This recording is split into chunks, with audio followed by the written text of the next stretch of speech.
Hi everyone, my name is Asha. Welcome to Milan. We are at the Design Week and I'll be your host during the next few days for a Design in the Age of Experience event. Well, if you couldn't make it to Milan, this is your lucky day because we'll take you on a tour to uncover the amazing work of some of our designer partners. This year we've tasked famous architect Kengo Kuma, artist Dan Rusgaard and Wesley Goatley with Superflux to imagine how design can be a real contributor to sustainability. Now, enough talking, time for some action. Let's now go to our first stop to discover the work of Wesley Goatley. Follow me. Well, this installation is called Atmospheric Disturbances and was designed in collaboration with Superflux. The whole idea behind is that air pollution is not always very visible. So Wesley went on for a walk in Milan with a small tracking device to measure the air quality in the city. He used the data and mapped them to sounds and visual, hence giving a face to what air pollution is really about.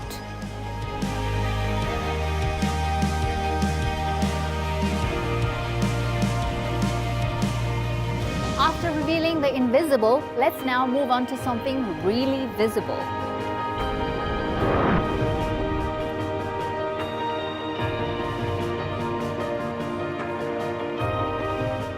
Our next stop is an amazing artwork aligning technology with Japanese ancestral origami technique created by world-famous architect Kengo Kuma.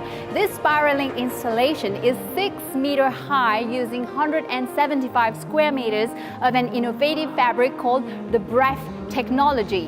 It filters the air by capturing the pollution, cleaning the particles and actually generating clean air. Just imagine, with the amount of fabric we've got here, this installation could absorb the emissions produced by 90,000 cars per year.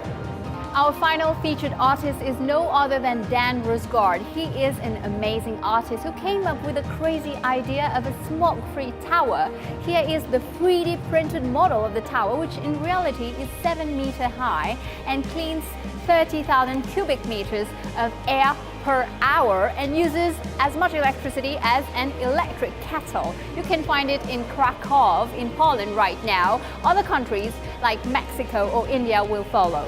But when you think it's over, actually it's not over, because with compressed pollution particles, Dan and his team uses them to create fine artwork. Let me show you. The ambition of Dan is actually to make people part of the solution rather than the problem.